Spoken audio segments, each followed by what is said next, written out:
Class is Charles. Today we are going to discuss fourth part of quantum mechanics. Fourth part में हम quantum mechanics के बारे में सीखेंगे।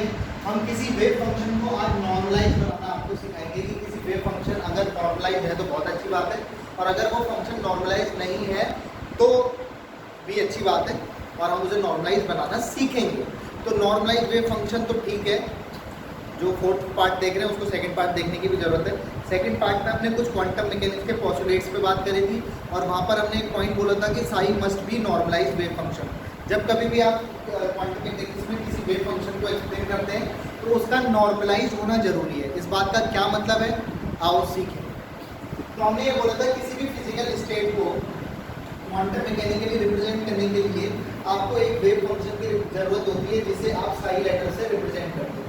तो अगर ये नॉर्मलाइज होता है, if wave function psi is normalise, तो कंडीशन ये थी कि साई स्टार उस वेव फंक्शन का कॉन्जुगेट ट्रांसपोज करने पर, उसी नॉर्मल वेव फंक्शन के साथ मल्टीप्लाई करने पर, डिटाउ करने पर, सॉल्व करने पर 1 आना चाहिए। अगर ऐसा करने पर 1 आता है तो ये फंक्शन नॉर्मलाइज वेव फंक्शन है, और अगर ये 1 के इक्वल नहीं आता है तो ये नॉर्मलाइज वेव फंक्शन नहीं है। तो माना let a wave function psi for a system, किसी सिस्टम के लिए, for any system is not normalized। मैं मान रहा हूँ कि वो नॉर्मलाइज नहीं है। अगर ये नॉर्मलाइज होता तो psi star psi beat out करने पर 1 आता, लेकिन मैं कह रहा हूँ कि वो नॉर्मलाइज नहीं है तो ये 1 के इक्वल नहीं आएगा। क्लियर? ये 1 के इक्वल नहीं आएगा, दैट मीन्स यही होगा, नॉर्मलाइज वेव फंक्शन नहीं है तो वो psi star psi beat out 1 नहीं आएगा। तो मैंने अपनी तरफ से एक नया वेव फंक्शन दे दिया। मैंने किसी कांस्टेंट से किसी वेव फंक्शन साई को मल्टीप्लाई किया। मैंने माना कि let n psi is normalise wave function, let n psi is normalise wave function. मान रहा हूँ कि ये नॉर्मलाइज वेव फंक्शन है। तो अगर n psi normalise wave function है, then that means, इसका क्या मतलब है, that means integration n psi का स्टार एन साई, क्योंकि अब आपके पास वेव फंक्शन एन साई हो चुका है। तो जिस दिन अगर नॉर्मलाइज की कंडीशन क्या थी, वेव फंक्शन का कॉन्जुगेट ट्रांसपोज और वही wave function theta equal to 1 आना चाहिए। अब की बार वेव फंक्शन ये है जो कि नॉर्मलाइज है, तो इसका conjugate transpose n psi theta करने पर इक्वल टू 1। अब अगर मैं बात करूँ तो इसको सॉल्व करूँ तो ये बनेगा एन स्टार साई स्टार, और ये तो आपका एन साई है ही है, beta is equal to 1। N star तो कौन, एन स्टार साई स्टार, ये कॉन्जुगेट ट्रांसपोज है। तो कॉन्जुगेट ट्रांसपोज के इस कांस्टेंट पर कोई फर्क नहीं पड़ेगा, तो आप इसको सिंपली एन भी लिख सकते हो। तो एन इंटू एन, ये कांस्टेंट है तो कांस्टेंट इंटीग्रेशन से बाहर आकर के एन स्क्वायर बन जाएगा, साई स्टार और साई बीटा इक्वल टू 1 आएगा। आपको सॉल्व करना है एन स्क्वायर के लिए, नॉर्मलाइजेशन कांस्टेंट। तो एन स्क्वायर इक्वल टू आपको मिलेगा 1/इंटीग्रेशन psi star psi beta. Beta के बारे में मैं थर्ड वीडियो में, थर्ड पार्ट में मैं बता चुका हूँ। ये एक वॉल्यूम एलिमेंट है, किस फंक्शन के लिए क्या यूज़ करते हैं, किस सिस्टम के लिए क्या यूज़ कर सकते हैं, वो थर्ड पार्ट में मैंने बताया है। तो आप देख सकते हो एन की वैल्यू अगर आप सॉल्व करोगे तो 1 का स्क्वायर रूट, दोनों तरफ स्क्वायर रूट करेंगे तो 1 का तो 1 ही रहने वाला है, integration Sai star psi beta और इसका स्क्वायर रूट। तो आपके पास ये फॉर्मूला हो, अगर आपके पास कोई वेव फंक्शन साई नॉर्मलाइज है तो साई स्टार साई करने पर 1 आ जाएगा, और अगर वो 1 नहीं आ रहा है तो 1 नहीं आएगा तो कुछ तो आएगा, उसकी वैल्यू कुछ तो आएगी। इसकी value Sai star psi beta की वैल्यू कुछ तो आएगी, उसका आप अंडर रूट करो, 1 करो, एन की वैल्यू आ जाएगी, और इस एन की वैल्यू से उस साई को मल्टीप्लाई कर लो तो वो अपने आप ही नॉर्मलाइज हो जाएगा।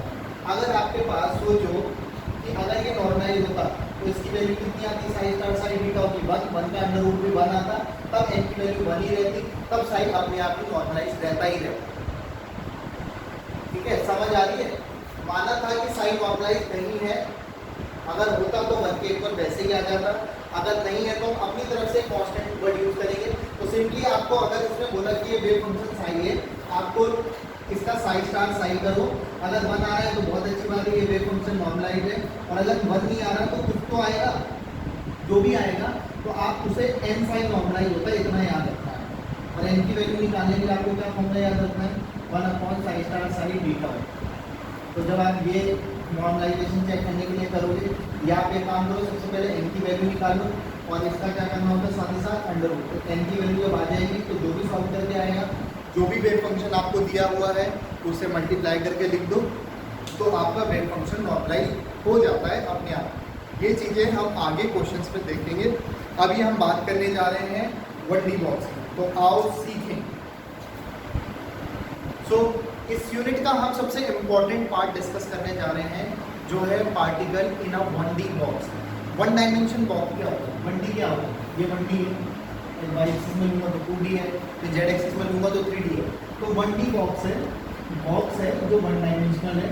1 डायमेंशनल बॉक्स हमने ये दिखा रखा है, 0 to n लेंथ का एक 1 डायमेंशनल बॉक्स है। इस बॉक्स की जो हाइट है वो इनफाइनाइट हाइट है। दूसरा, आपके पास यहाँ 3 रीजन होते हैं, region first, region third and region second. आपको पता है कि वो जो भी पार्टिकल है, इलेक्ट्रॉन, प्रोटॉन, न्यूट्रॉन जैसा पार्टिकल या एटम है, वो इस 1D बॉक्स के अंदर घूमना है। तो अगर 1D बॉक्स के अंदर जब वो मोशन करेगा, जब वो 1D बॉक्स के अंदर वो मोशन करेगा, तो उसका वेव फंक्शन जीरो नहीं आएगा, उसका वेव फंक्शन कुछ आएगा, क्योंकि वो वेव की तरह बिहेव कर रहा है। और वो जब वो वेव की तरह बिहेव कर रहा है तो उसका वेव फंक्शन जीरो नहीं आएगा, कुछ तो आएगा, तभी तो वो फंक्शन यहाँ अंदर मूव कर पाएगा, तभी तो वो पार्टिकल इसके अंदर, पार्टिकल की अपनी कुछ वेव्स बनेंगी, वो यहाँ से लेकर यहाँ तक वो वेव मोशन करेगा। इसके बाहर और इसके बाहर जो वेव होगी वो जीरो होगी, तो वेव फंक्शंस भी क्या होंगे, उनके लिए जीरो होंगे। इस बॉक्स के अंदर आपको याद रखना है कि पोटेंशियल जीरो आता है, बस इतनी पॉइंट ध्यान रखना है कि जब आपके जो सिस्टम है 1D बॉक्स का जो सिस्टम है उसके अंदर का पोटेंशियल जीरो होता है, जबकि उसके बाहर इनफाइनाइट पोटेंशियल, और थर्ड रीजन जो उसके बाहर है सिस्टम के बाहर, वो भी पोटेंशियल इनफाइनाइट है। क्योंकि यहाँ पर वेव्स की तरह जब हम इसका ग्राफ बनाएंगे आगे जाकर के अलग अलग एनर्जी लेवल पर, तो हमें पता चलेगा इसकी वेव फंक्शंस या वेव्स बनती हैं अंदर, क्योंकि बॉक्स के अंदर पार्टिकल ने मोशन कर रहा है, तो वो जीरो नहीं आता है, वो कुछ ना कुछ आता है, तो इसलिए ये does not equal to zero होता है। अब अप्लाई करते हैं जो सबसे इंपॉर्टेंट पार्ट है, यहाँ पे हम स्टार्ट करने जा रहे हैं। तो हम ऐसा लैंग्वेज लिख के जाएंगे, let us consider a particle moving in a 1D box having mass small m। माना कि कोई पार्टिकल है जो 1D बॉक्स के अंदर मोशन कर रहा है, जिसका मास स्मॉल m है और जिसकी वेलोसिटी स्मॉल v है, v वेलोसिटी से वो मोशन कर रहा है, उसका वेव फंक्शन साई है, साई उसका वेव फंक्शन है। तो साई वेव फंक्शन है, तो 1D बॉक्स में मोशन करने के लिए हम अप्लाई करते हैं श्रोडिंगर वेव इक्वेशन। तो वी नो हम बहुत समझदार हैं, and according to Schrodinger wave equation, याद रखना है, हमने ये पार्ट फर्स्ट में पढ़ाया है, वीडियो के फर्स्ट लेक्चर जो मैंने पहले दिन जो मैंने वीडियो पढ़ाई है क्वांटम मैकेनिक्स की, तो फर्स्ट पार्ट में मैंने श्रोडिंगर वेव इक्वेशन पढ़ाई है, जो कि आपको पता है वो क्या होती है, del 2 psi over del x2 plus del 2 psi over del y2 plus del 2 psi over del z2। पर एक 1D बॉक्स के लिए पढ़ रहे हैं तो x से x पे बात करेंगे, del 2 psi over del x2 plus 8 pi square m upon h square e minus v psi is equal to 0। आप इसका फर्स्ट पार्ट को देखना, मैंने इसका डेरिवेशन भी कराया है, नहीं समझ आ रहा तो आपको याद रखना है कि 1D बॉक्स के लिए Schrodinger wave equation del 2 psi over del x2 plus 8 pi square m upon h square e minus v psi equal to 0 होती है, जहां पर psi आपका वेव फंक्शन है, h आपका प्लांक कांस्टेंट है, आपका m मास है, तो ये आपकी टोटल एनर्जी है जो काइनेटिक प्लस पोटेंशियल से आती है, और v जो है वो आपकी पोटेंशियल एनर्जी है। इतने टर्म आपको याद रखना है। तो इसे इक्वेशन नंबर 1 में पढ़ लेता हूँ।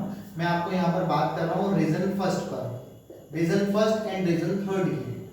तो फर्स्ट और थर्ड रीजन को अगर आप ध्यान से देखो, तो फर्स्ट और थर्ड रीजन में जो पोटेंशियल की वैल्यू है वो आप इनफाइनाइट हाइट की वजह से इनफाइनाइट और इनफाइनाइट लेके जाते हो। तो वो इनफाइनाइट जब आप यहाँ पर इक्वेशन फर्स्ट पर लगाते हो, फर्स्ट और थर्ड रीजन के लिए पोटेंशियल एनर्जी इज इनफाइनाइट, इस डायग्राम से भी दिख रहा होगा। इसको सेकंड पढ़ लो। Now from equation number first and equation number second we get, क्या मिलेगा हमें, del 2 psi over del x2 plus 8 pi square m upon h square e minus infinite psi is equal to 0। Something में से infinite minus करेंगे तो infinite ही आएगा, तो ये सारा का सारा टर्म बनेगा आपके लिए इनफाइनाइट। तो आपके इसको मैं और आगे बढ़ा के बोलूँ तो ये आपको कैसे दिखाई देगा, del 2 psi over del x2 plus infinite into psi is equal to 0, plus infinite into psi equal to 0। इसको अगर आप आगे बढ़ाते हो फर्स्ट और थर्ड रीजन में, तो साई की वैल्यू के लिए सॉल्व करो जरा आप इसे। तो साई की वैल्यू के लिए आप जब इसे सॉल्व करोगे तो infinite into psi is equal to, ये उधर जाएगा तो ये बनेगा minus del 2 psi over del x2। और अगर आप इसे साई के लिए सॉल्व करोगे तो इनफाइनाइट नीचे आएगा, समथिंग अपॉन इनफाइनाइट की वैल्यू होती है 0, तो समथिंग अपॉन इनफाइनाइट 0 आता है। तो ये आपका प्रूफ भी हो गया कि 1D बॉक्स के लेफ्ट हैंड साइड मतलब बॉक्स के बाहर और बॉक्स के बाहर फर्स्ट रीजन और थर्ड रीजन में वेव फंक्शन साई की वैल्यू कितनी आती है, 0 आती है। वेव फंक्शन साई की वैल्यू 0 आती है, क्यों? क्योंकि 1D बॉक्स पढ़ रहे हैं तो 1D बॉक्स के अंदर ही तो पार्टिकल मोशन करेगा, 1D बॉक्स के बाहर तो मोशन नहीं करेगा। तो 1D बॉक्स के बाहर जब मोशंस नहीं होते हैं तो 1D बॉक्स के बाहर फर्स्ट और थर्ड रीजन में वेव फंक्शन साई की वैल्यू 0 आती है। अब हम इसे स्क्रीनशॉट खींच लो, आप फोटो ले लो, मैं अब इसके सेकंड रीजन को एक्सप्लेन करने वाला हूं। और इसका वेव फंक्शन सेकंड रीजन में 0 नहीं आता, तो 0 नहीं आता तो क्या आता है, तो वो क्या आता है वो मैं उसे एक्सप्लेन करने वाला हूं, आओ सीखें। फर्स्ट रीजन में, फर्स्ट और थर्ड रीजन में आप देख चुके हो कि वेव फंक्शन साई की वैल्यू 0 आती है, वो अंडरस्टूड भी था। Now for region number, region क्षेत्र जो है सेकंड रीजन के लिए हम बात करें, तो सेकंड रीजन की अगर हम बात करें तो पोटेंशियल की वैल्यू 0 होती है। तो फर्स्ट और सेकंड इक्वेशन से यहाँ पे पोटेंशियल 0 लगाएंगे, तो from equation number first and second we get del 2 psi over del x2 plus 8 pi square m upon h square e minus 0, क्योंकि v की जगह 0 है, e psi इक्वल टू 0। तो अब हम यहाँ पे इसके लिए साई के लिए इसे सॉल्व करेंगे, और साई के लिए जब हम इसे सॉल्व करेंगे तो बताते हैं कि हम इसका साई का आंसर कितना आने वाला है। तो आप यहाँ पर से इसे ध्यान से देखो, तो यहाँ पर मैं इसे del 2 psi over del x2 plus इस पूरे टर्म को मैं k स्क्वायर पढ़ लेता हूँ, k square psi is equal to 0। मैंने जहाँ पर वेयर k एज्यूम किया है, where k is equal to क्या है ये आप बता सकते हो, 8 pi square m e upon h, बल्कि h स्क्वायर है, ये k की वैल्यू है, ये k स्क्वायर की वैल्यू ये है आपके पास, तो k की वैल्यू इसका अंडर रूट हो जाएगा। तो अंडर रूट हो जाएगा तो आपके पास, अगर आप इस इक्वेशन को ध्यान से देखो तो ये एक डिफरेंशियल इक्वेशन है। कैसी इक्वेशन है? It is a differential equation. तो जब डिफरेंशियल इक्वेशन है del 2 psi over del x2 plus k square psi equal to 0, तो इसको सॉल्व करने के लिए जो आपका आंसर आता है वो दिया जाता था CF प्लस PI से। ये बीएससी सेकेंड ईयर में जो रहे होंगे या सेकंड सेम थर्ड सेम में जो रहे होंगे, उनने जो डिफरेंशियल इक्वेशन वाली बुक पढ़ी होगी मैथ्स वालों ने, तो उनको पता होगा कि एक डिफरेंशियल इक्वेशन है, इसको सॉल्व करने पर इसका कुछ आंसर आता है। तो इसके आंसर आते हैं CF प्लस PI से।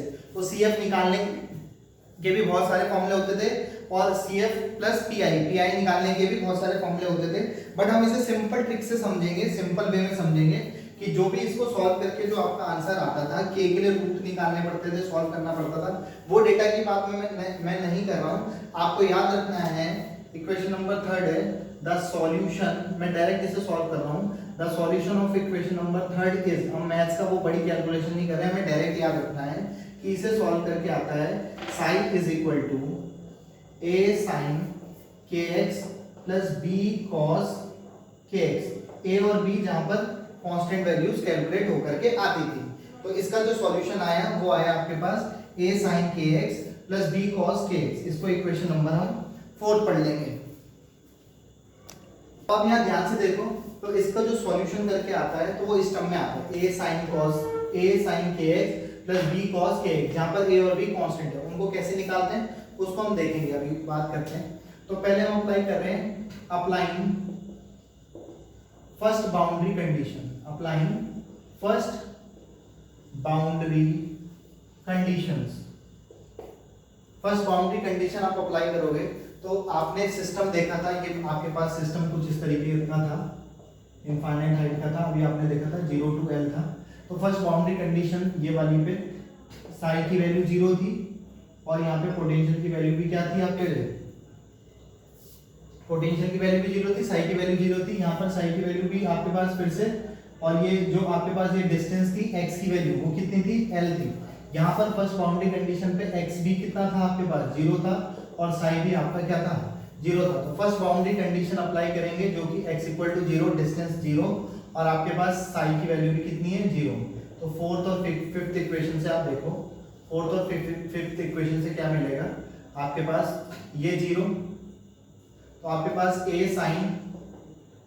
sin kx और b cos kx। तो cos 0 की वैल्यू होती है आपकी 1, cos 0 की वैल्यू कितनी होती है 1 और x की वैल्यू 0 लगाओगे तो sin 0 की वैल्यू 0 होती है। तो ये पूरा टर्म कैंसिल हो जाएगा जो कि आपके पास मिलेगा b cos k into 0 cos 0 की value 1। So this implies b की वैल्यू आ गई 0। तो b की वैल्यू 0 आ गई, तो इसको 6 पढ़ लेते हैं हम।